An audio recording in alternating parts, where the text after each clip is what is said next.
네, 두 번째 시간 시작하겠습니다. 챕터 2 보시면 재배 환경 있죠. 재배 환경. 예, 재배 환경 파트가 중요하고요. 그리고 그다음에 뭐 재배 기술 이런 파트도 중요합니다. 일단은 재배 환경 파트 수업하겠습니다. 키포인트 한번 보고 갈까요? 토양 수분, 그리고 토양 중에 있는 무기 성분, 입당 구조, 이런 그 토양 환경에 대해서 학습한다. 오늘 학습할 내용은 여기까지 저희가 학습을 할 겁니다.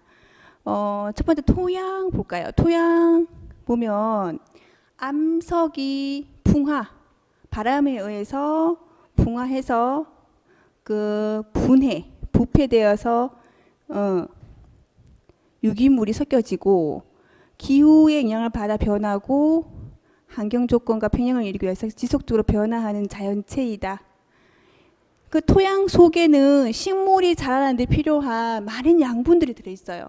수분, 공기, 미생물, 그리고 유기물질, 이런 것들이 많이 함유가 돼 있고, 이런 양분들이 많은 표면의 흙이 뭐라고 돼 있어요? 표토라고 되죠. 표토.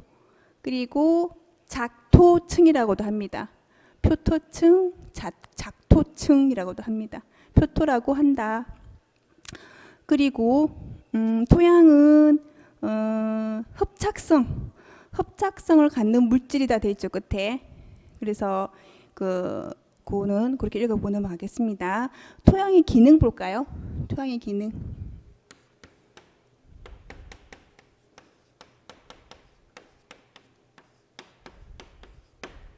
자, 어떤 기능이 있죠? 재생물질을 생산한다.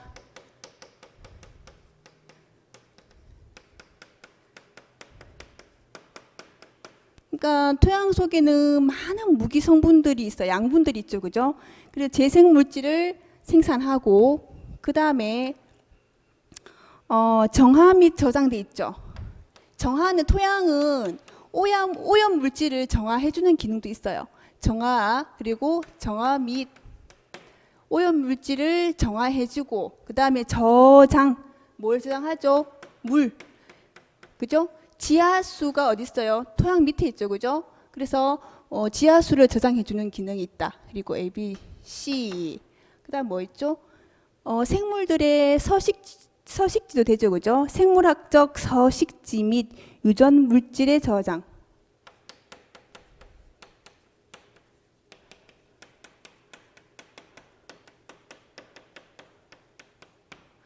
그리고 유전 물질.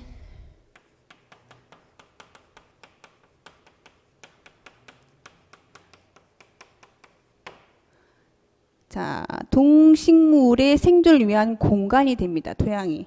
그리고 물질, 유기물, 무기물, 그리고 생물, 미생물들이 있겠죠. 생물을 제공한다. 그리고 생명을 유지하기 위한 자원, 어떤 게 있어요? 수분, 공기, 그죠? 그리고 양분, 이런 것들 자원을 형성한다.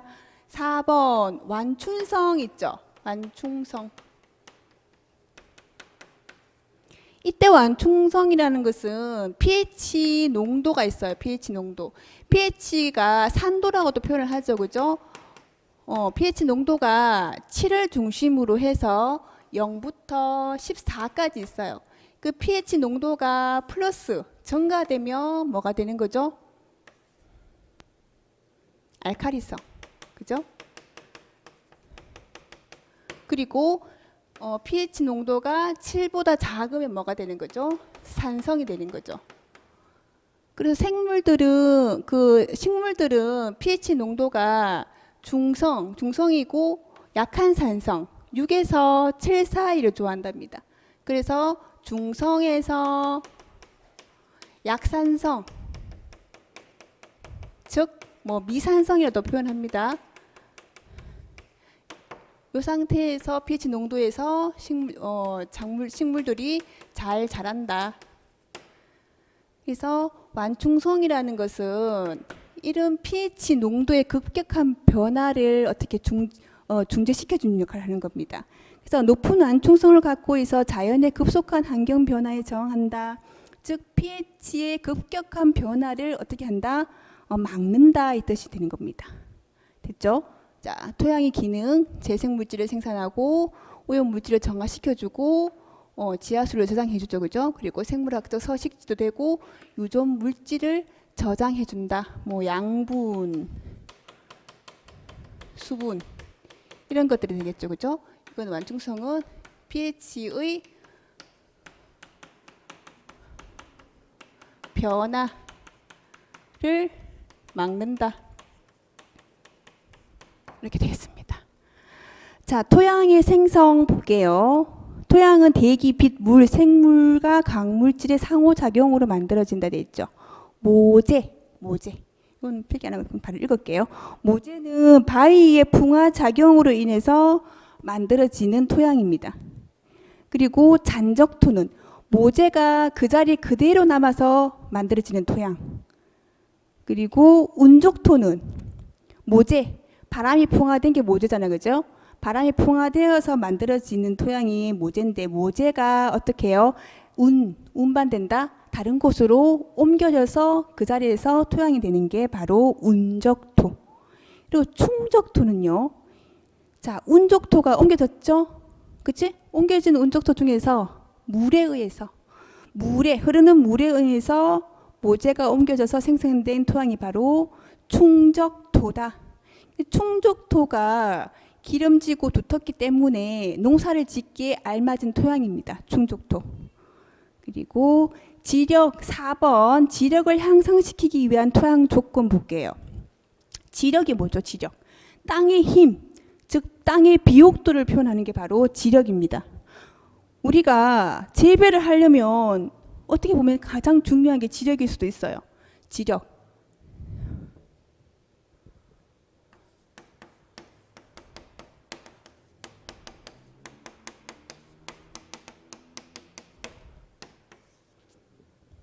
보시면 토양의 물리적, 화학적, 생물학적 성질이 작물의 생산량을 지배한다. 일반적으로 물리적이고 화학적인 지력 조건을 바로 토양 비옥도를 하거든요. 그러면 물리적인 조건, 물리적은 통기성, 공기가 잘 통해야 되고요. 그 다음에 투수, 물이 잘 빠져야 되겠죠. 그리고 비료를 보존하는 힘, 보비력. 그리고 또 물이 무조건 다 빠져서는 안 돼요. 물을 어떻게 해요? 가지고 있는 힘. 이런 것들이 다 바로 물리적인 조건이 되는 겁니다. 그러면 화학적 조건은 pH 농도, 그리고 산화, 한온, 이런 것들이 바로 화학적인 조건들이 되는 겁니다. 이런 조건들이 알맞게 갖춰져야 바로 지력을 증대시킬 수 있다. 그러면 지력을 향상시키는 조건들이 많죠? 일단 토성, 토양의 성분. 토양의 성분이 좋아야 된다는 거죠. 토양 성분은 공기, 물, 그죠? 그 다음에 비료 성분, 이런 종합적인 조건에서, 자, 이거 지울게요. 지우겠습니다.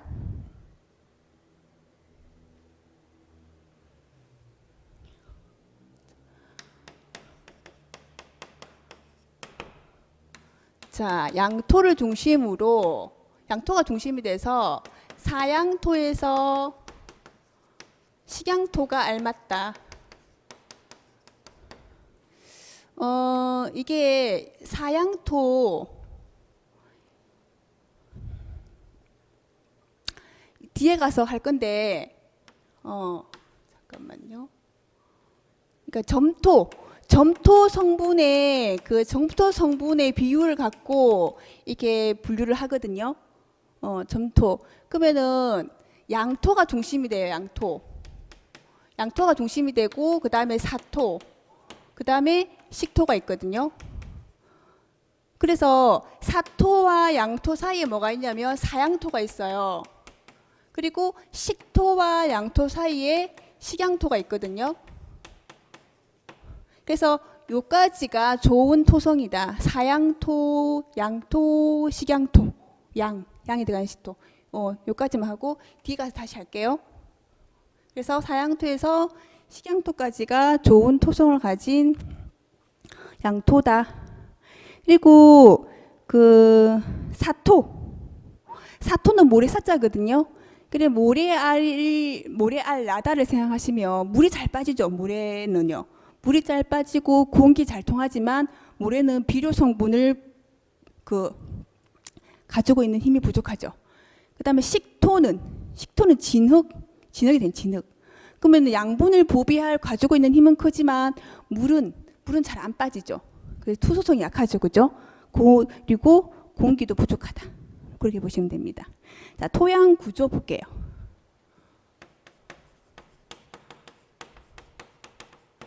토양의 구조는 앞으로 입단 구조가 굉장히 많이 나옵니다. 입단. 요 입자는 나달 입자예요. 나달 입자고 단은 모으다, 덩어리 단 이 뜻이거든요. 나달을 모은다, 나달이 덩어리지다 이 뜻인가요? 그러니까 모래 같은 경우는 나달 하나하나가 개개로 지금 흩어져 있잖아요. 이게 바로 이거는 뭐냐면 달립 구조라고 해요. 나달이 혼자 단독으로 있는 거죠. 달립 구조로 하는데 달립 구조는 좋은 토양 구조가 아니다. 즉 입단 구조가 좋은 토양의 구조라고 볼 수가 있는데 입단 구조는 할까요? 그냥 뒤에 가서 설명을 할 건데 토양 입자의 단면을 제가 한번 그려볼게요. 토양 입자의 단면 나달이 이렇게 같이 뭉쳐지지 않고 나달이 이렇게 따로따로 개개로 다 떨어져 있는 게 바로 쉽게 말하면 달립 구조라 그래요. 그리고 입단 구조는 이런 그 나달들이 같이 이렇게 함께 뭉쳐져 있는 거예요. 이렇게 1차, 2차적으로 이렇게 나달들이 뭉쳐져 있는 거예요. 이렇게. 너무 크게 그린다.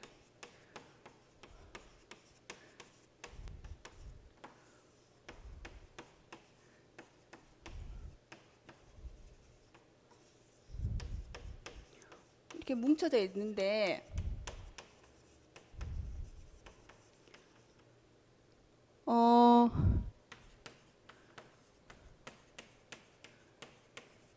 그러면 이 입단 구조는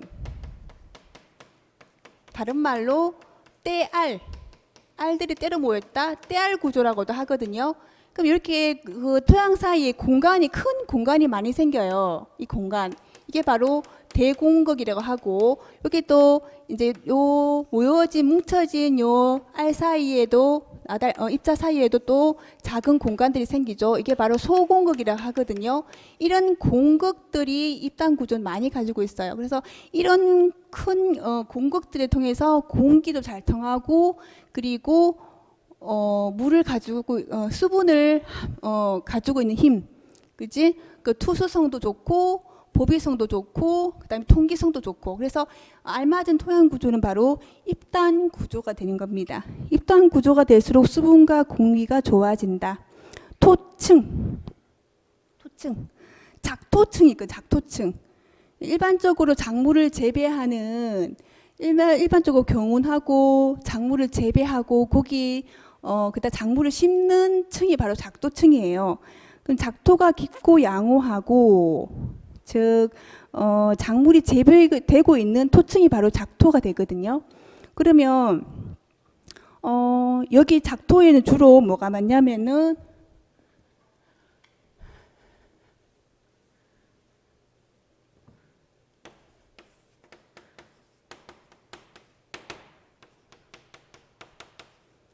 작토층에는 무기양분이나 유기물질들이 많아서 양분들이 많은 층이 바로 작토층이다. 그리고 작토 바로 아래에 있는 것이 바로 심토인데요. 심토는 깊을 심자가 써서 좀 깊은 토양이죠, 그죠? 그 심토는 깊을수록 뭐가 좋아야 돼요? 물이 잘 빠지고 투수성도 좋아야 되고 통기성도 좋아야만이 좋은 토층이 된다는 거죠. 자, 작토층이 바로 좋은 토층이다. 되죠? 투기투수가 알맞아야 한다. 이게 작토하는 층이 너무 얕으면은 수분이 빨리 날아가 버리기 때문에, 그리고 양분을 보유하고 있는 힘도 작아지기 때문에 작토가 깊고 양호하여야 한다. 일반적으로 한 15cm에서 한 25cm 두께가 알맞은 두께층이라고 합니다. 자, 토양 반응. 토양 반응 pH. 그러니까 주로 작물 좋은 지력을 향상시킨 조건은 중성에서 약산성. pH 농도가 언제 약상성에서 중성. 일반적으로 pH 농도가 한 6에서 7까지가 좋은 토양이 되겠다. 됐죠? 자, 그러면 강산성이나 그리고 알칼리성이면 작물 생육이 저해된다. 됐죠? 그죠? 그 다음에 5번 지력 향상 조건 392쪽 넘어가겠습니다. 자, 무기성분이 많아야 된다.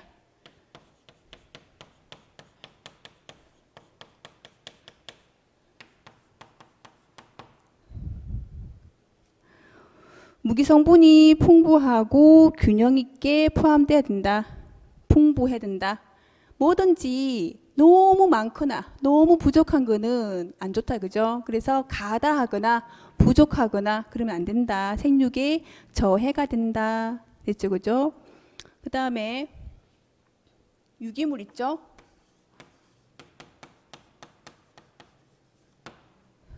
자, 유기물은 뭘까요? 유기물은 동식물체. 그러니까 동식물체. 식물체, 나뭇가지, 나무 뿌리, 그리고 동물의 사체, 이런 것들이 미생물에 의해서 분해가 됩니다. 땅 속에서 미생물에 의해서 분해가 되면 암갈색에서 흑색을 띱니다. 유기물 어차피 뒤에 가서 또 할 거예요. 암갈색에서 흑색을 띠게 되는데, 그때 유기물이 미생물에서 분해되면서 그 점질이 나와요. 이를 바로 콜로이드 성분이라고 하는데, 그런 점질들이 토양의 양분들을 흡착시키는 기능도 있습니다. 그래서 유기물 함량이 증대될수록 지력이 향상된다. 근데 습한 땅이죠, 그죠? 습답에서는 유기물 함량이 많은 것이 도리어 해가 되기도 한다. 습한 그 토양에서는 유기물 함량이 많으면 병이 생기고 나쁜 미생물도 생성이 됩니다. 그래서 해가 되기도 한다. 그 다음에 토양 수분도 알맞아야 되겠죠, 그죠? 부족하면 한해가 발생하고 가뭄이 발생하고, 가다하면 수해가 유발되겠죠. 그 다음에 토양 공기 중요하죠. 토양 공기.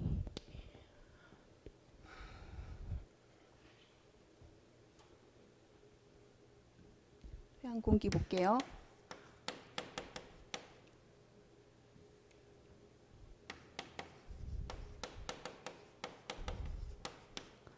자, 일단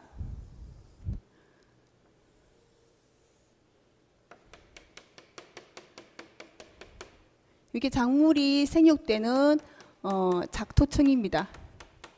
작토층이고, 땅 위를 지상부라 하고, 그리고 땅 아래를 지하부라고 합시다. 자, 식물은 지상에서는 강압성 작용을 하죠, 그죠? 강압성 작용을 하고, 그 다음에 호흡 작용을 하죠. 근데 식물은 지하부에서는 호흡 작용만 해요. 호흡.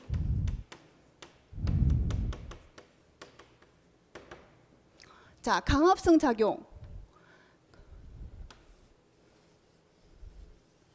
자, 식물의 잎에서 강압성 작용을 하죠. 그러면 식물은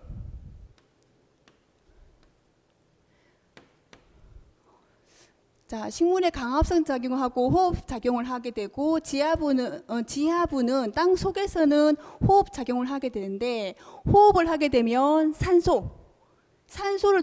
이용해서 호흡을 하죠, 그죠? 그리고 뭘 내뿜어요? 이산화탄소를 내뿜죠, 그죠?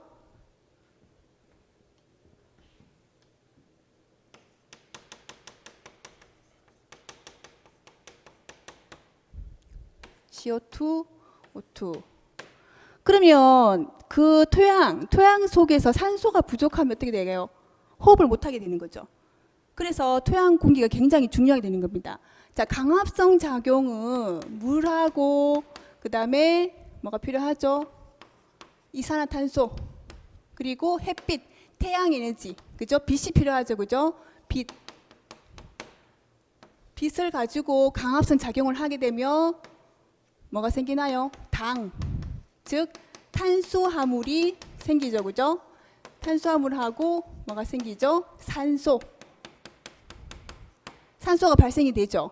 그럼 이 당은요 결국 뭐예요? 잎에 녹말로 저장되고 사실은 그 식물의 각 기관, 잎, 줄기, 뿌리 이런 각 기관을 생장시키고 비대시키는 주식이 되는 거예요. 당이. 그죠? 그러면 이 당하고 산소가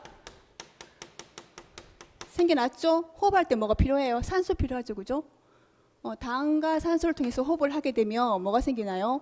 물, 그리고 이산화탄소, CO2, 그리고 에너지가 생기죠.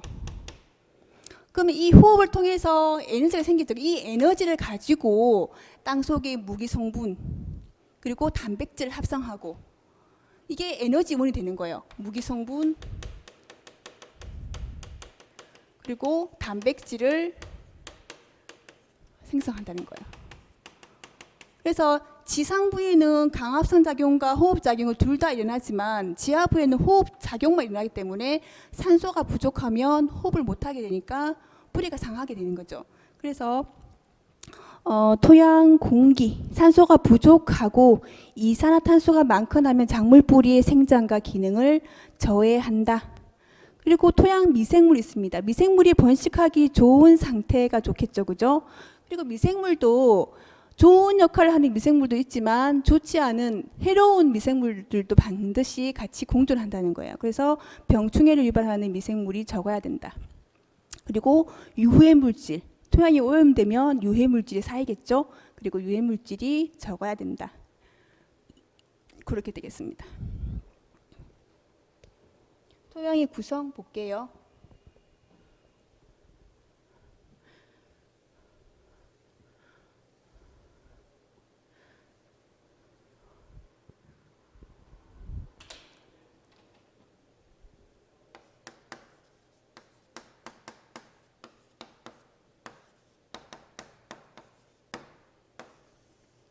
토양의 삼상, 토양의 세 가지 형태, 땅 속에 있는 흙, 토양이 세 가지 형태를 이루고 있다.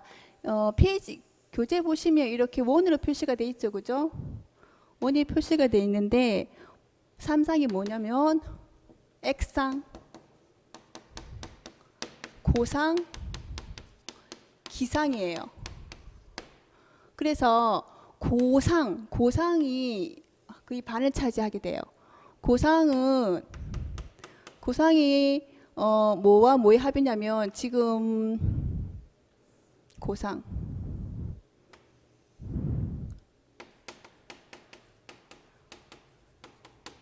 강물질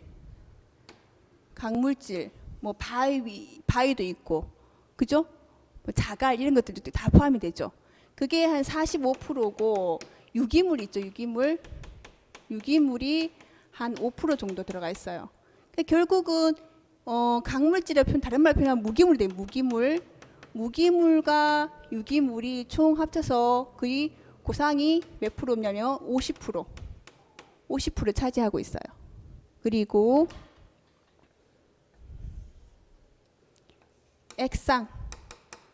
액상이 뭐냐면 수분이에요. 수분. 그리고 기상 공기가 되겠죠. 이 가장 알맞은 토양은 고상이 50%고 액상이 25%, 기상이 25%가 가장 알맞은 토양 상태예요. 그러면 액상과 기상을 합치면 뭐라고 돼 있냐면 공극 돼 있죠. 공극은 뭐냐면 토양 입자가 있죠. 그죠? 토양 입자 사이에 빈 공간이 있죠. 그래서 이걸 바로 공극이라 해요.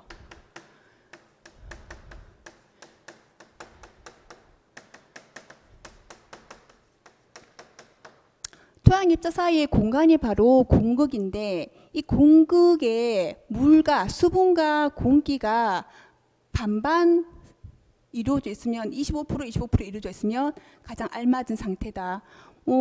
기상이 비율이 높아지면 공기의 비율이 높아지면 당연히 수분이 부족하다는 뜻이 되겠고, 그리고 수분의 비중이 높아지면 당연히 공기가 부족하다는 뜻이 되는 거니까 액상과 수분이 이 공극을 5대5 반반 메우면 가장 좋은 상태다 되는 거죠.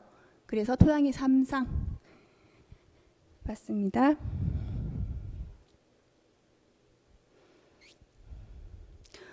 어, 392페이지 토양의 3상의 부피 비율은 물과 산소의 공급, 토양의 온도, 뿌리 발달에 영향을 미치기 때문에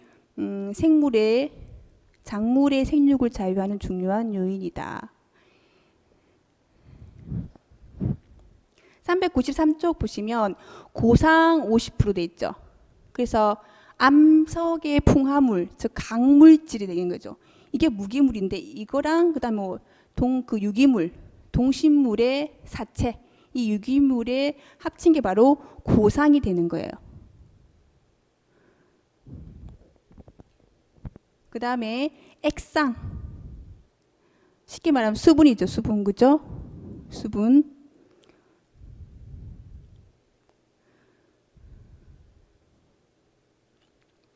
그 다음에 기상. 그럼 핵심 팁 보시면 토양을 구성하는 4대 성분이 수분, 그죠? 수분, 공기, 무기물, 유기물, 그죠? 토양의 4대 구성 성분이 되겠습니다. 자, 토양 수분 넘어갈게요. 토양 수분 중요한 파트죠. 토양 수분.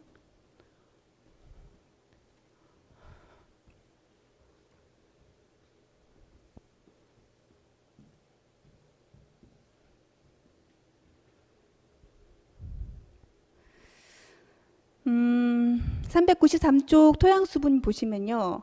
절대 수분 함량 있죠. 절대 수분 함량. 그러니까 수분을 얼마큼 함유하고 있느냐의 비율이에요. 절대 수분 함량이라는 것은 건조한 토양에 대한 건토에 대한 수분의 무게비, 중량비, 이게 바로 절대 수분 함량이에요. 그 절대 수분 함량은 그 작물의 흡수력하고는 상관이 없습니다. 그러니까 지금 할게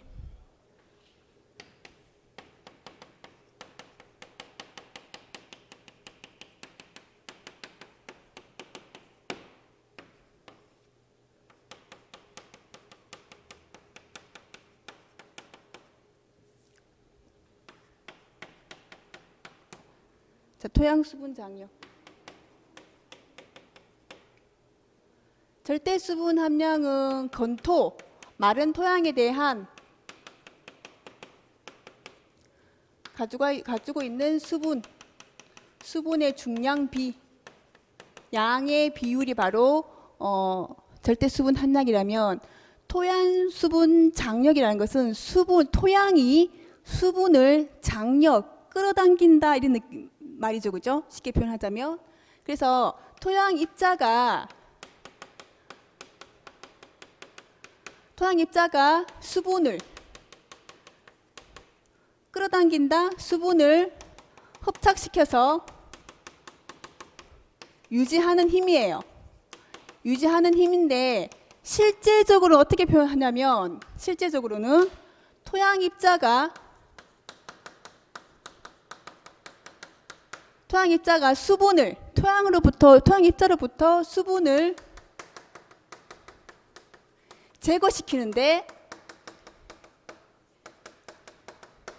소요되는 뭐다? 단위 면적당의 힘이다.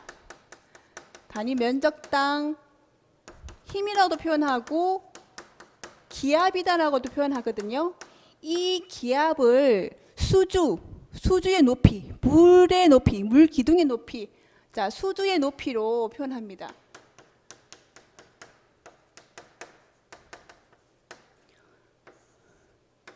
이 기압을 수주의 높이로 표현을 하게 되는데 토양 수분 장력을 PF 로그 H라고 하는데요. 이게 바로 수주의 높이예요. 물기둥의 높이예요.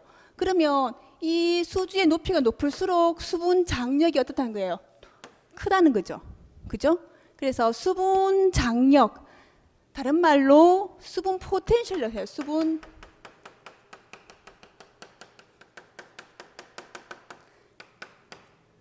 포텐셜이라고도 표현하고 PF 함량으로 표시를 한다는 거예요.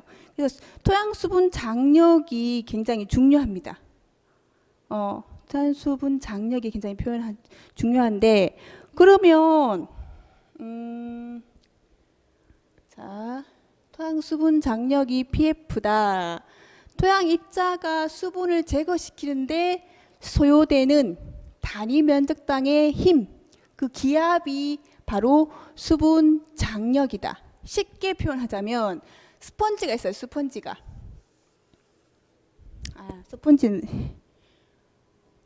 있습니다. 그 스펀지에 물이 굉장히 많아요. 꽉 찼어. 물이 스펀지에 수분이 꽉 찼어요. 그러면 이거를 스펀지를 토양이라 생각하고 토양 입자라 생각하고 여기에 수분을 제거하는데 힘이 많이 들까요? 별로 들지 않아요. 물이 꽉 찼기 때문에 줄 흘러내리거든요. 예를 들어서 그러면 스펀지에 물이 별로 없어. 건조한 스펀지야. 건조한 스펀지에 수분을 제거하려면 엄청나게 짜내야 되겠죠. 그러면 어떻게? 힘이 많이 들겠죠. 결국은 건조한 토양일수록 어떻다? 수분을 제거시키는데 많은 힘이 든다. 그래서 결국 수분 장력이 뭐하다? 수분 장력이 높다. 즉 PF 값이 크다 되는 거죠. 그죠? 그래서 수분 장력, 수분을 끌어당긴다, 수분을 제거시킨다. 수분 장력에서는 똑같은 뜻입니다. 그래서 수분 장력을 이용해서 수분의 형태를 지금 나타내고 있는데 394쪽 가보겠습니다. 그러니까 토양 수분 장력을 PF 값을 통해서 수분을 구분을 했는 거예요. 근데 여기가 중요하죠. 토양 수분의 형태. 394, 395쪽 중요합니다. 자, 토양 수분 장력을 뭘로 나타낸다고요? PF 값으로 나타낸다고요.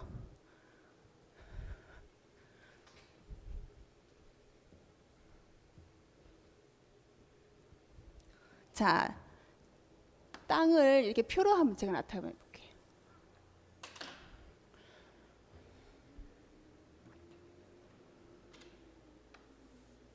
토양을 토양 속에 흐르는 물을 수분 장력 PF 값으로 그 수분을 분류를 했어요. 보겠습니다. 땅속 깊은 곳에서 뭐가 흐르고 있습니까? 지하수가 흐르고 있어요. 지하수.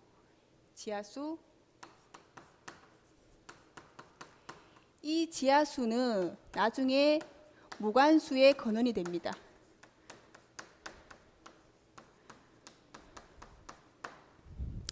자, 제가 일단은 그걸 그 다음에 지하수가 흐르고 그 다음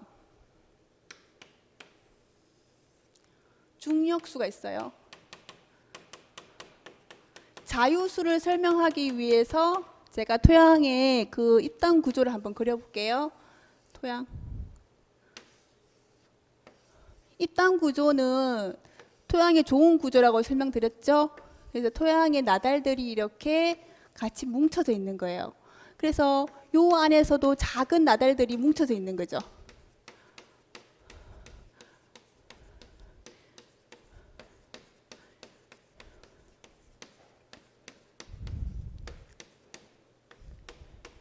토양의 그 지금 구조가 입단 구조인 상태에서 본다면 다 그리니까 시간이 오래 걸리네요.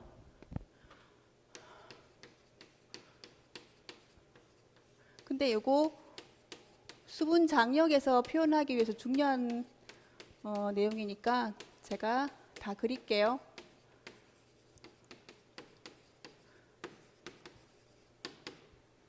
이거 토양의 나달들이에요. 그래서 얘들이 같이 이렇게 한데 뭉쳐지고 뭉쳐져서 입단 구조를 이루는 겁니다.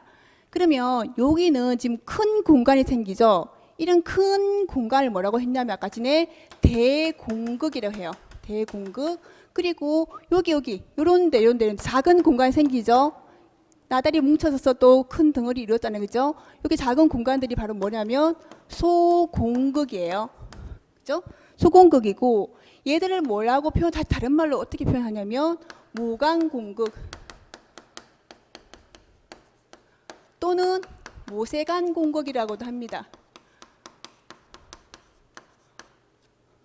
그 다음에 그럼 대공극은요, 모간공극이 아니다, 비모간공극이 됩니다. 그죠? 비모간공극이라고 표현을 해요. 그러면 현재 소공극과 대공극에 물이 꽉 다 차 있는 상태예요.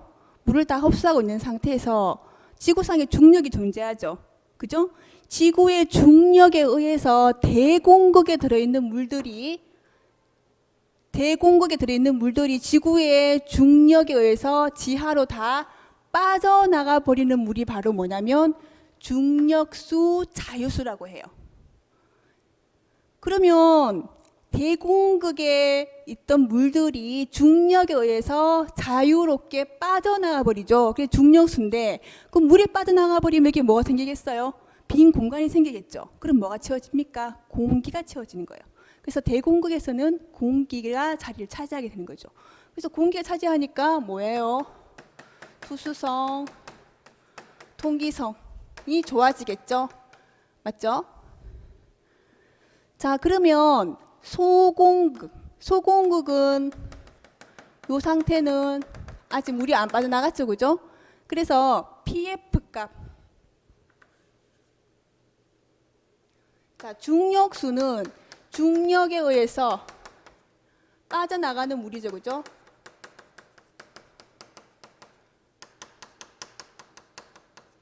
그죠? 중력에 의해서 빠져나간다.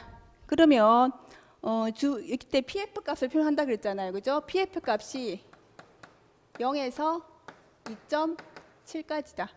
중력수는. 된다요? 0에서 2.7까지가 바로 중력수가 된다. 그 다음에 그러면 이게 지금 중력에 의해서 빠져나가 버리니까 토양에 사용이 안 되는 거죠. 이 물은. 그 다음에 대공극을 통해서 자유수, 중력에 의해서 물이 다 빠져나가 버리면 소공극에는 수분을 보유하고 있다는 거죠. 그래서 소공극에서 중력에 저항해서 얘들은 수분을 유지하고 있어요. 이게 바로 뭐냐면 모간수, 모간공극, 모간수가 되는 거예요. 모간수. 그러면 모간수의 근원이 되는 건 누구다? 지하수가 끌어올려지는 거죠. 지하수가 올라와서 이 소공극, 즉 모간공극에 채워져 있는 상태예요. 알겠죠? 그러면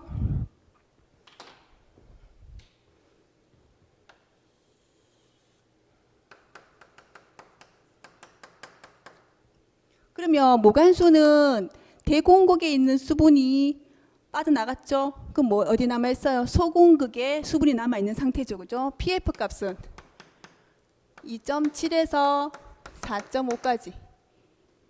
그래서 이게 모관수가 사실은 작물에 이용되는 물이 되는 겁니다.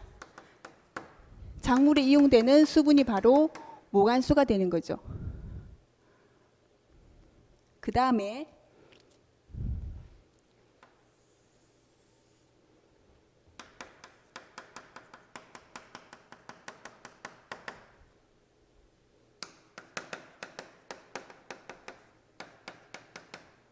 흡습수는요.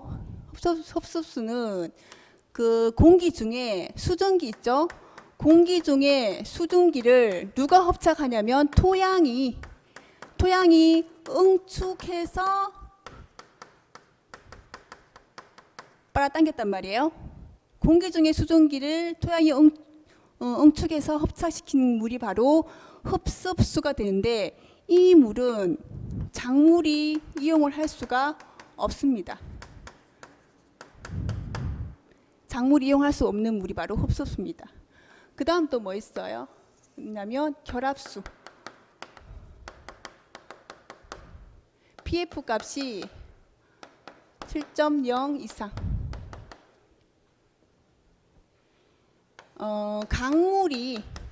강물이 결합하고 있는 물이에요. 강물이 결합하고 있는 물이 바로 결합수인데 105도씨 온도에서 105도씨 온도를 가열해도 분리가 안 돼요. 분리가 안 되는 바로 수분이 바로 결합수다. 그러면 실제적으로 모관수가 작물 이용할 수 있는 수분이 되는 거죠.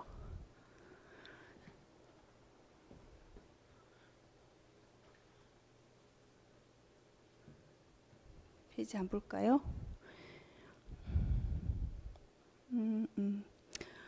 결합수는 결정수라고도 한다. 결정수라고도 하고 점토 강물에 결합돼서 분리시킬 수 없는 수분. 105도씨를 가열해도 분리가 안 된다. 그래서 작물이 이용하지 못한다. 흡습수, 다른 말로 흡착수라고도 합니다. 흡착수, 흡습수, 흡착수. 알겠죠? 그래서 보시면 건토를 공기 중에 둘 때 분자간 인력의 토양 표면의 수증기가 피막상으로 응축한 수분이다. 그러니까 공기 중에 수증기를 토양 입자가 흡착을 했다는 뜻이에요. 수증기를 흡착했다는 뜻이죠. 쉽게 표현하면 작물의 흡수가 되지 않는다. 작물에 거의 흡수되지 못한다. 모관수 보시면 어떻게 됐어요? 중력에 저항해서 유지되는 수분이다. 그죠? 모관 현상에 의해서 지하수가 모관 공극을 상승해서 제가 지워버렸네요. 공급한다.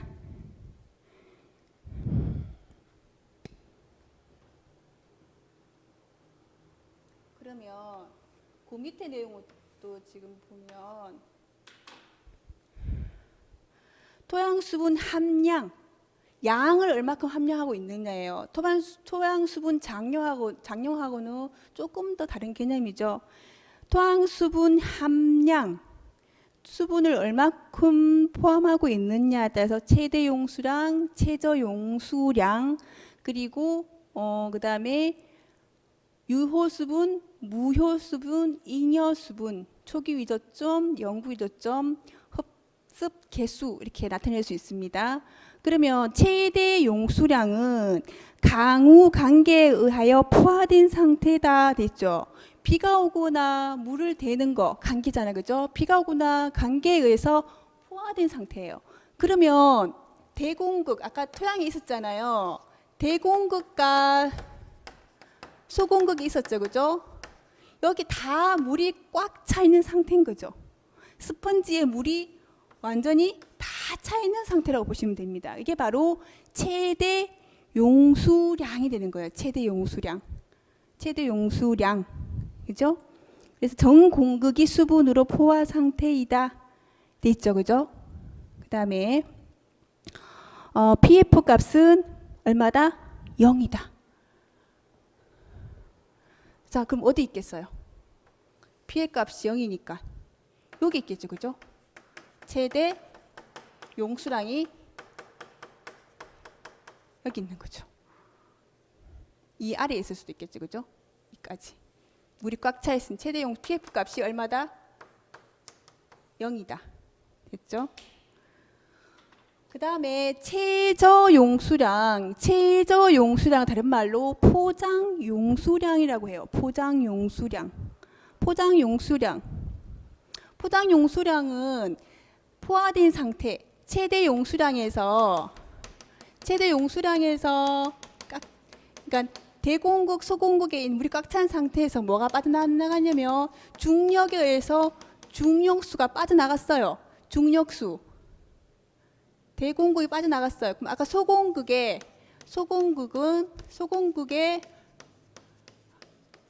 이걸 지우지 말았어야 되네. 하하. 자, 최대 용수량에서 중력수, 대공극을 통해서 중력수가 다 빠져나가 버리면 소공극에만 뭐가 남아있어요? 수분이 남아있게 됐죠. 그죠? 그래서 소공극에, 모관 공극에 있는 수분이 바로 뭐가 되냐면 최저 용수량, 다른 말로 포장 용수량.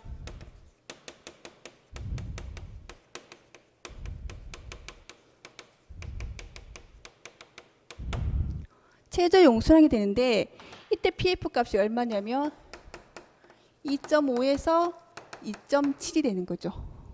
그래서 요 포장 용수량이 작물에 이용하기에 알맞은 양이 되는 거죠. 물의 양이, 포함하고 있는 물의 양이.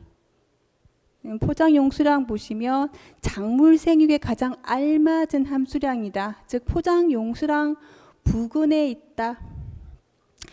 뭐 지하 수위가 낮고 투수성, 물이 잘 빠지는 상태라 했잖아요. 그죠?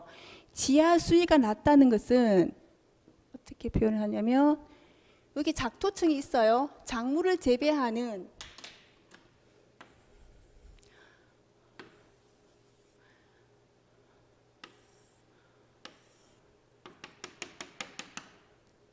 이게 작물을 재배하는 작토층이에요.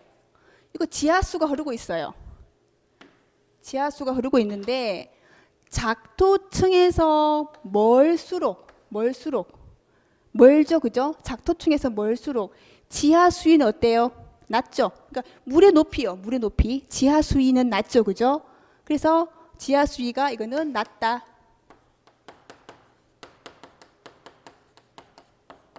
그리고 작토층에서 가까울수록 물의 수위, 지하 수위의 수위는 어때요? 높죠. 그래서 작토층에서 가까울수록 지하 수위는 높다라고 표현할 수 있어요. 그러면 지금 포장 용수량에 대해서 설명하고 있잖아요. 그죠? 지하 수위가 낮다. 그러니까 지하 수위가 너무 높으면 가습이 된단 말이죠. 그래서 너무 낮아도 뭐가 되겠어요? 건조하겠죠. 그죠?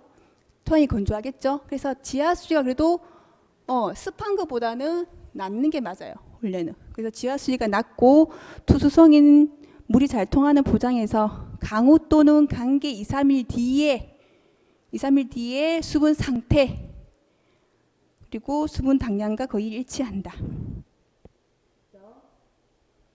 그래서 결국은 모관수 근처에 있는 게 누구예요? 포장 용수량이다. 됐나요? 자, 그 다음에 초기 위조 좀 볼게요. 위조가 뭐예요? 마르는 거예요. 마르는 거. 초기 단계예요. 마르는 초기 위조점. 작물의 생육이 저하되고 하엽, 아래 잎부터 말라 올라오는 거죠. 하엽이 시들기 시작하는 토양 수분 상태이다. 작물 생육 억제 초기 단계예요.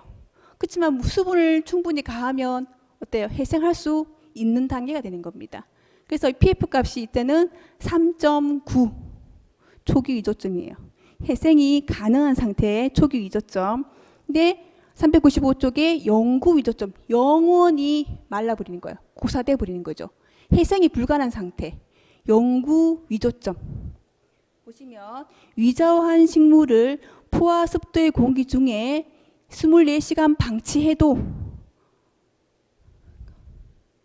포화 습도가 100%인 공기 중에 예를 들면 24시간 방치해도 회복 불가한 상태가 바로 영구 위조점이다. 그래서 용구 위조를 최초로 유발하는 토양의 수분 상태이다. 용구 위조점이 어디쯤 있어요?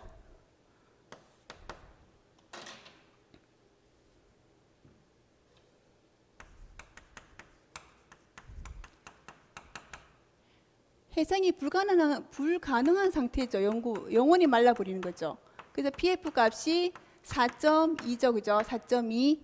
그래서 흡습수 근처에 있는 게 되는 거죠. 그죠? 영구 위조점.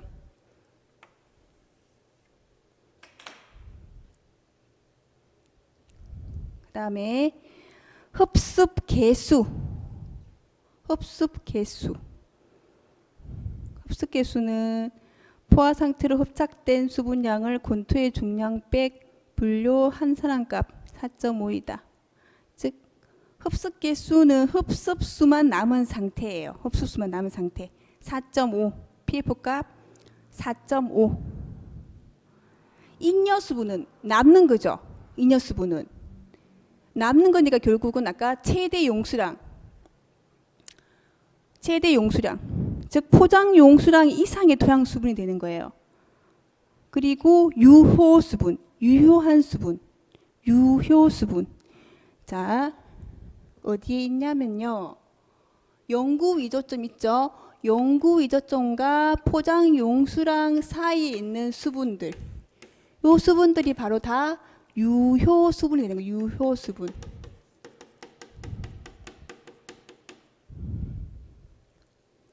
유효 수분이 되는 겁니다.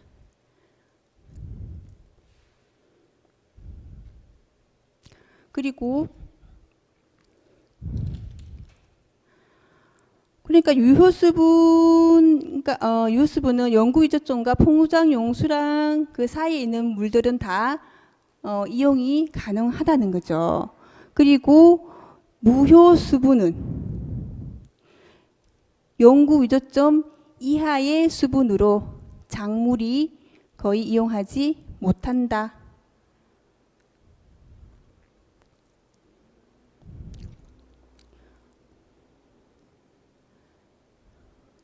그래서 다시 한번 표현을 하자면은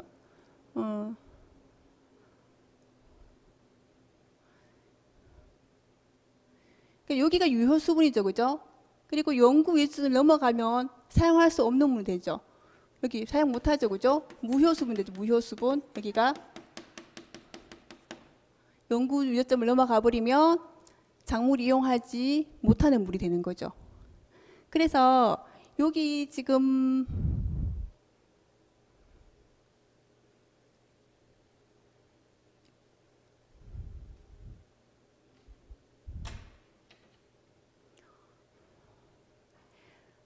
최대 용수량에서 뭘 뺀다? 중력수를 빼버리면 결국 뭐가 남아요? 대공급에서 물이 빠져나가면 모관수 남는 거죠. 포장 용수량 남는 거죠. 그죠? 맞죠? 맞나요? 이걸 지우고 다시 한번 적어볼까요?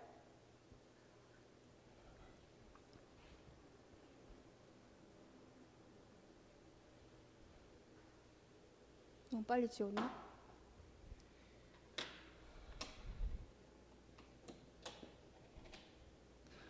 최대 용수량에서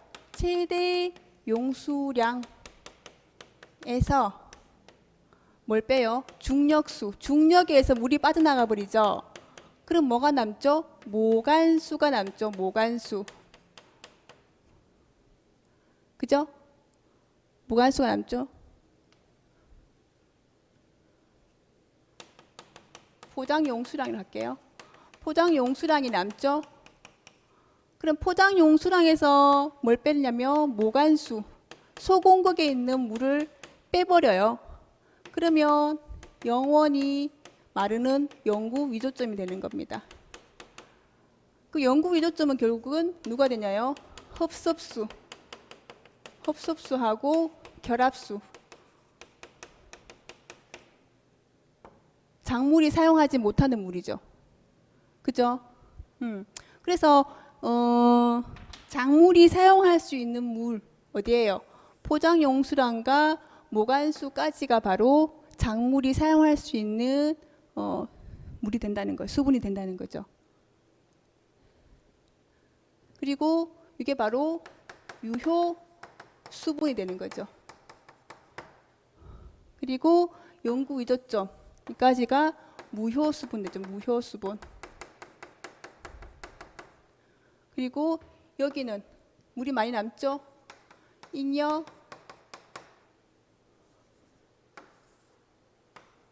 잉여 수분.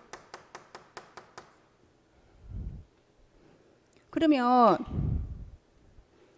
물이 꽉 차 있는 상태잖아요. 그죠? 그래서 토양이 물을 많이 가지고 있는 상태죠. 그죠? 이때는 그 수분 장력이 어떻다는 거예요? 수분 장력이 낮다라고 표현할 수 있어요. 그럼 이때는요.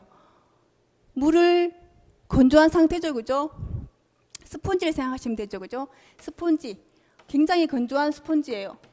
굉장히 건조한 땅에 이 토양 입자의 수분을 제거하려면 많은 힘이 들어가겠죠. 그래서 수분 장력이 이때는 크다. 즉 PF 값이 크다라는 뜻이 되는 거죠. 연구 위조점에는. 그리고 최대 용수량과 중력수 사이는 수분 장력이 낮은 상태가 된다는 겁니다. 까지.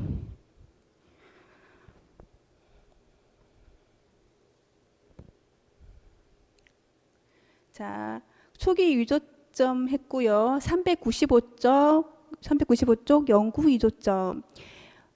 위조한 식물을 포화, 습도, 공기 중에 24시간 방치해도 회복하지 못하는 상태다라고 했죠. 그죠? 잠깐만요. 잉여 수분. 포장 용수량 이상의 수분으로 너무 많으면 성장에 유해가 된다. 유효 수분은 연구 위조점과 포장 용수량 사이의 수분이 바로 작물이 이용할 수 있는 유효 수분이 되는 겁니다. 그래서 유효 수분, 토양 식물 생육에 이용이 되는 수분이 바로 유효 수분. 무효 수분은 작물이 이용하지 못한다.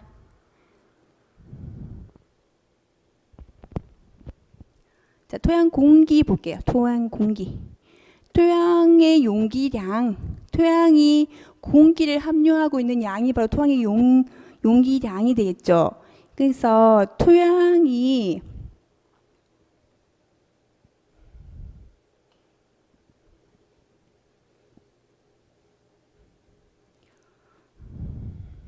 최소 용기량. 토양이 수분을 많이 함유하고 있는 상태, 최대 용수량인 상태에서는 용기량이 적겠죠. 맞죠? 그래서 토양 수분 함량이 최대 용수량에 도착했을 때는 최소 용기량만 밖에 없단 말이에요. 그리고 풍건 상태의 용기량, 건조한 상태예요. 건조한 상태의 용기량은 건조한 상태라면 수분을 함유하고 있지 못하다는 뜻이죠. 그러면 용기량이 많이 필요하겠죠. 그래서 최대 용기량이 된다. 그래서 최적의 용기량, 어떻든 뭐든 가하거나 부족하면 좋지 않죠. 그래서 통기량이 너무 많다는 뜻은 결국 수분이 부족하다는 뜻이잖아요. 그래서 알맞은 토양 용기량의 비율은 10에서 25%다. 그러니까 그 고상이 50%, 액상 수분이 25%, 기상 공기가 25%가 딱 알맞은 상태라고 했잖아요. 그죠? 그래서 10%에서 25%가 알맞은 최적의 용기량이다. 그러면 밑에 보시면 작물의 최적 용기량 보시죠. 벼랑 양파는 물에서 잘 자라죠. 논에도 양파를 키우잖아요. 그죠? 물에서 잘 자라니까 물을 많이 포함하고 있다는 뜻은 결국은 용기량이 별로 많이 필요하지 않다는 뜻이죠. 그래서 10%. 그다음에 길이랑 수수 15%, 양배추랑 강낭콩이 제일 많죠. 용기량이. 결국은 물을 보유하고 있는 양이 적다는 뜻이 되는 거예요. 물 빠짐이 잘 된다는 뜻이 있는 거죠. 물 빠짐이 잘 된다는 것은 거기를 뭐가 메꾼다? 공기가 메워진다. 그래서 24%, 양배추랑 강낭콩이 24%. 자, 396쪽 넘어가겠습니다.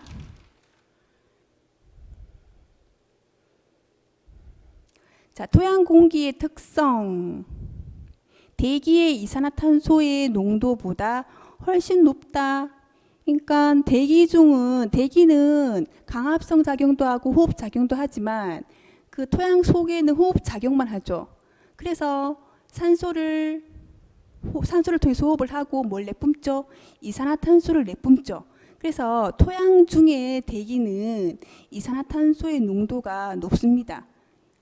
그래서 0.1에서 10%까지는 됩니다. 그리고 수증기의 양도 많아요. 토양 속에는.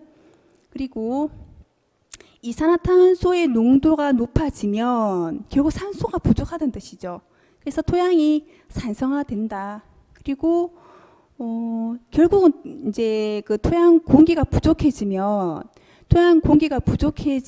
산소가 부족해진다는 뜻이에요. 산소가 부족해진다. 결국 이산화탄소의 양이 많아진다는 뜻이죠. 산소가 풍부해야 뿌리가 호흡을 하죠. 뿌리가 호흡을 하면서 양분을 흡수하죠. 그죠? 그래서 수분과 무기 염류 흡수 저해된다. 그리고 뿌리 호흡이 부족해지니까 여러 가지 생리작용이 저해된다. 그죠? 그리고 보시면 한원성 유해 물질이 생성되어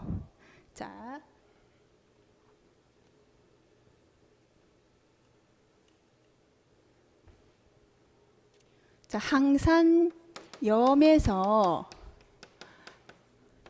항산염에서 미생물의 나쁜 미생물에서 항하수소가 만들어져요. 항하수소가 H2S 항하수소가 만들어지는데 이 항하수소는 뿌리가 약하게 되는 역할을 하거든요. 뿌리를 약하게 한다. 그래서 당연히 뿌리가 약해지면 산소가 부족해지면 뿌리가 약해지죠. 그죠? 뿌리 약해지는 역할을 한다. 뿌리가 약해진다. 일단 뿌리가 약해지면 양분을 흡수를 못하죠. 그죠? 그래서 뿌리가 상한다. 그리고 호기성 토양 미생물의 활동이 저하된다 했죠. 그러니까 호기성 미생물 중에서도 호기성 미생물 그리고 혐기성 미생물이 있어요. 호기성은 미생물 중에서도 산소를 호흡할 때 산소를 필요로 하는 미생물이 호기성 미생물이고, 산소를 필요로 하지 않는 미생물, 호흡할 때 산소가 필요 없는 미생물이 바로 혐기성 미생물이 됩니다. 그래서 작토층에 이건 나중에 설명하겠다. 그러면 호기성, 산소를 필요로 하는 미생물 있죠. 산소를 통해서 호흡하는 토양 미생물 활동이 당연히 저해되겠죠. 그래서 유효태 식물 양분이 감소된다. 유효한 성분의 그 양분을 흡수하는데 저해한다. 그 뜻이에요. 효과 있는 성분. 자, 토양 공기를 지배하는 요인 볼까요?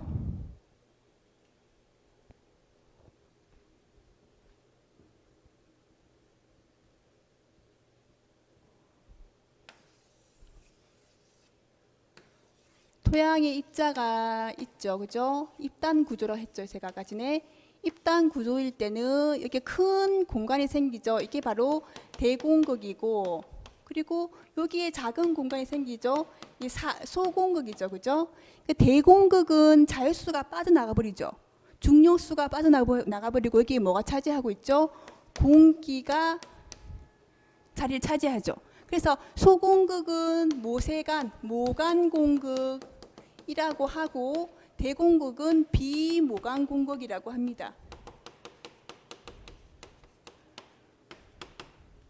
그래서 비모간 공극, 즉 대공극에 공기가 채워지잖아요. 그죠?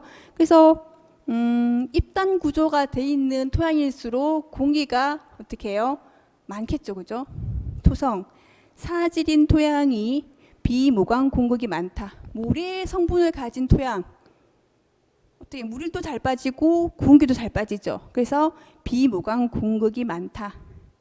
그리고 토양 구조는 일단 입단 형성, 입단 구조를 가진 토양이 그 공기를 많이 채울 수 있죠, 그죠? 그래서 식토, 식양토, 그러니까 점토를 많이 함유하고 있는 토양이 바로 비모강 공극이 많다. 그래서 입단 형성이 되면서 용기량이 증대한다. 경운, 심경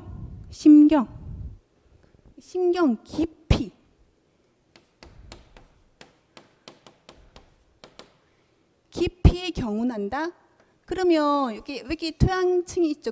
토양의 표면의 흙과 깊은 쪽에 있는 흙, 이거를 이렇게 어떻게 바꾸는 거예요. 경운해서 그 토양 속에 있는 흙을 끌어올리는 거죠. 토양 속에 있는 깊은 흙을 끌어올리면 심경하면 어때요? 공기의 양, 통기량이 좋아진다. 깊은 곳까지 용기량이 증대된다. 토양 수분이 많을수록 어때요? 토양 공기 양이 적어지겠죠. 그죠? 그리고 산소 농도가 낮아지면 당연히 이산화탄소는 증대되겠죠. 자, 유기물, 미숙 유기물을 사용하면 했잖아요. 미숙 유기물이 있고 부숙 유기물이 있어요. 미숙하다, 그죠? 유기물, 그 다음에 부숙 유기물 있잖아요, 그죠? 지금 그 동식물체의 사체가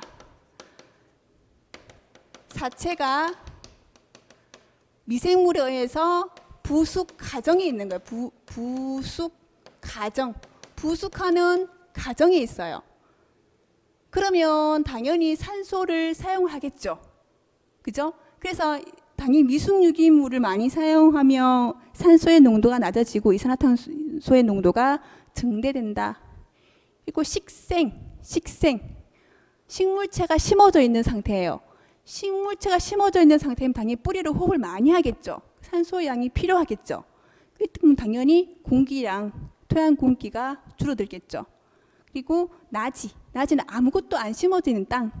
나지보다는 어때? 토양 공기량이 적다. 반대로 이산화탄소 농도가 높다가 되는 겁니다. 그 다음에 토양 공기를 좋게 하는 방법. 토양 통기가 좋으려면 당연히 수분이 작아야 되겠죠. 수분이. 가습지, 저습지, 물이 꽉 차 있는 토양은 명거나 암거 배수를 한다. 명거, 밝을 명, 암거, 어둘 암자잖아요. 그죠? 암거 배수는 토양의 지하에다가 강계나 수로를 만들어서 지하에 물이 배수가 되는 시설을 말하죠. 명거는요, 당연히 지상부겠죠. 그죠? 지상부에 고랑을 만들거나 배수 시설을 만들어서 물을 배수하도록 하면 토양 공기가 좋아지겠죠.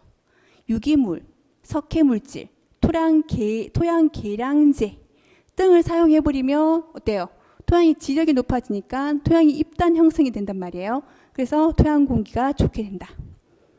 그 다음에 가습 중점질 토양, 가습 습하고 점질, 진흙 성분이 많다는 거죠. 이 토양에서는 세사, 모래를 객토한다. 객토는 뭐냐면 다른 흙을 집어넣는 걸 말해요. 객토. 그러면 모래랑 진흙이랑 섞여서 어떻게 중화가 되겠죠, 그죠? 그 다음에 지반이 견고한 토양. 딱딱한 토양은 하층, 밑에 아래층에 있는 흙을 어떻게 끌어올리면 되겠죠, 그죠? 하층토를 심경한다. 깊이 어떻게 해요? 깊이 아래층에 있는 흙을 위로 끌어올린다, 그 뜻입니다. 자, 재배적 처리, 답전, 윤환 재배. 답전, 농가 밭을 어떻게 돌려서 재배하는 거죠, 그죠? 답전, 윤환 재배는 답토양의 용기량을 증대시킨다. 그 답전, 예를 들어서 밭으로 2년 사용하고 그 다음에 다시 돌려서 논으로 1년 사용하고 답전, 논과 밭을 돌려서 짓는 거, 돌려짓기예요. 돌려짓기. 그다음에 담리작, 논을 리작, 논농사를 하고 그 다음에 다른 재배, 다른 직물, 작물 양파를 심다든지. 답전작은 논농사 짓기 전에, 앞전자 전에 다른 작물을 재배한다든지. 휴립재배, 휴파. 어떻든 휴파든 휴립재배든 어디다가 심는다? 요게 고랑이고 땅을 보면 여기가 일항이에요. 토양 공기가 좋아지려면 당연히 일항에다가 작물을 재배해야 되겠죠. 고랑이는 물 빠지는 곳이고, 그죠? 그래서 휴립휴파는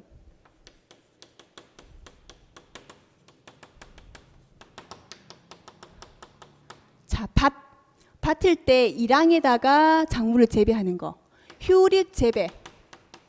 휴립재배는 논의 일항에다가 작물을 재배하는데, 논일항에는 좀 논의 일항을 폭을 넓게 해야 돼요. 일항 폭을 넓게. 논이 좀 더 가습하잖아요. 그래서 일항의 폭을 좀 더 넓게 해서 일항에다가 작물을 재배하는 거. 휴파. 일항의 작물을 재배하는 거. 휴립재배 마찬가지 일항의 작물을 재배하는 건데, 휴립휴파는 밭, 휴립재배는 논에다가 작물을 재배하는 겁니다. 그리고 재배 기간 중 중경은 토양 공기를 좋게 한다. 중경은 뭐예요? 그 작물 사이에 흙을 어떻게 긁어주는 거예요. 그럼 토양 공기가 들어가겠죠. 그죠? 이렇게 긁어주면. 그 다음에 파종 후 복토의 두께는 흙을 북돋아 주는 거예요. 복토의 두께에 따라 토양 공기에 영향을 미친다. 그 다음에 뭐까지? 본답에서 중간 낙수는 토양 공기를 조장한다.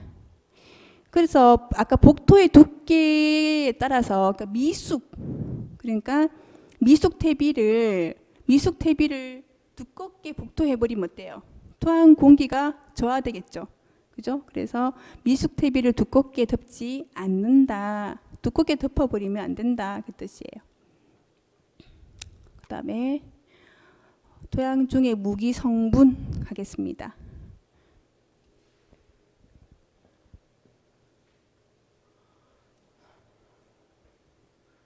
자, 우리 무기 성분은 작물이 자라는데 필요한 영양소예요. 영양소. 사람도 영양분이 없으면 건강해지지 않죠, 그죠? 인스턴트만 먹고 이런 패스트푸드 그런 음식물만 섭취하면 영양분이 부족해지고 사람이 병들겠죠. 작물도 마찬가지로 이 작물이 자라는데 영양분이 있어야 돼요. 그 필요한 영양분들이 바로 무기 성분이다. 그래서 작물 생육에 영양분이 되는 게 바로 무기 성분이에요.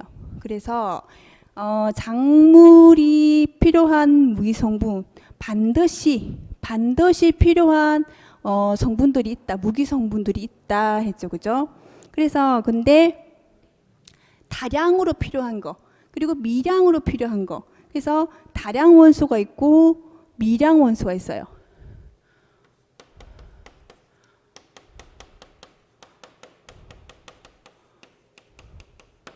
필수 무기 성분이 있는데, 자, 다량으로 필요한 무기 성분이 있고 미량으로 조금만 있어도 되는 원소. 그렇지만 미량 작은 양이지만 꼭 필요한 필수 무기 성분이 있다. 그래서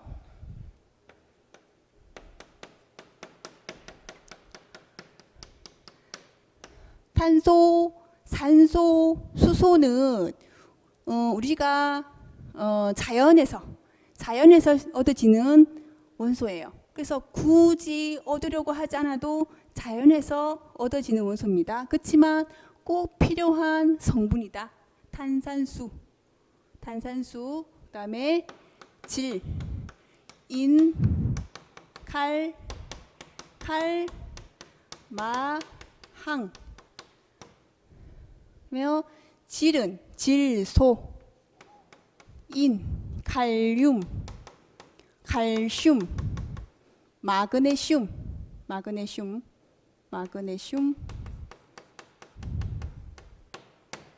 항이다.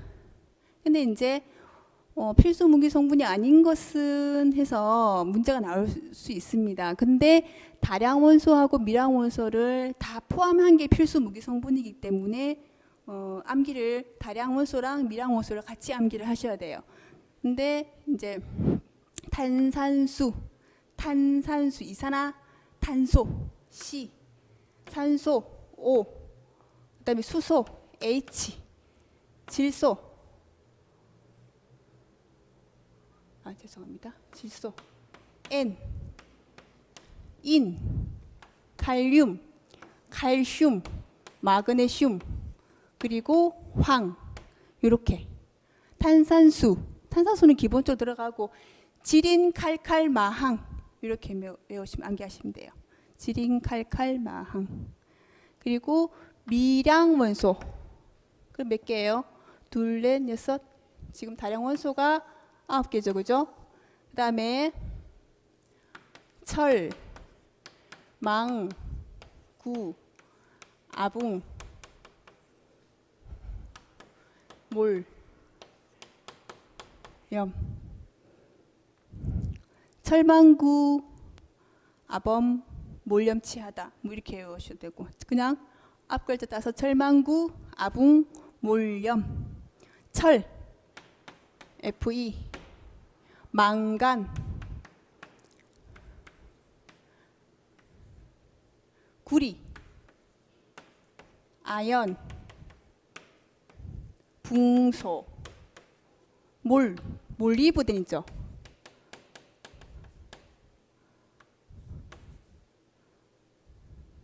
몰리브덴, 염소, Cl, 염소.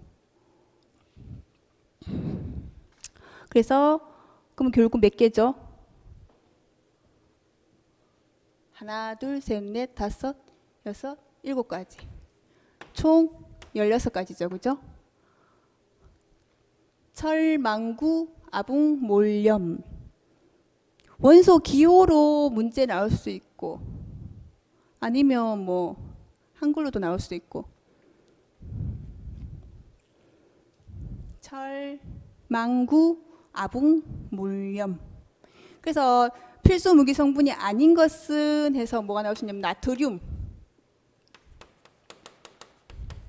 나트륨도 나올 수 있고, 그 다음에 규소 이런 식으로 해서 이렇게 막 들어갈 수 있겠죠.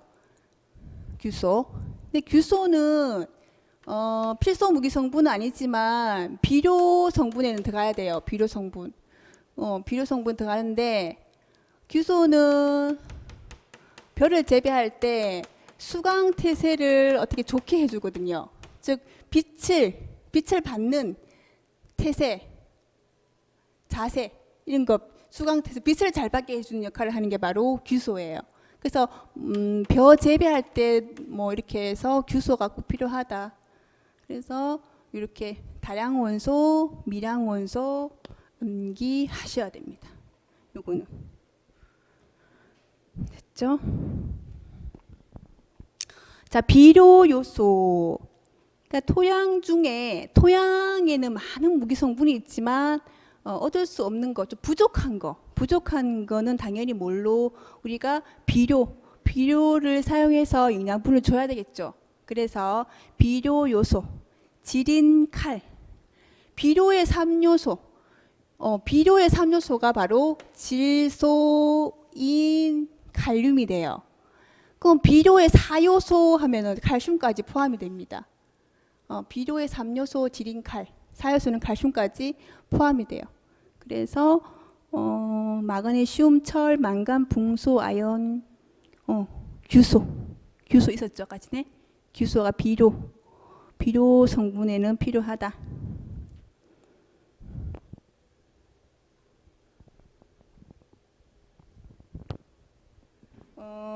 그 필수 원소의 그 생리 작용 있죠, 그죠? 그래서 필수 원소의 생리 작용을 하고 마무리를 해야 되겠네요. 자, 보시면 일단 탄산수는 탄소, 산소, 수소는 식물체의 90에서 98%를 차지한다.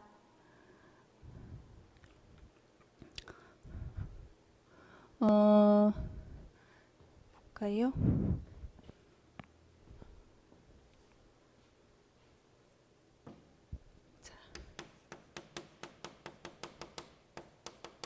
단백질의 구성 성분 그리고 엽록소의 구성 성분이 있어요.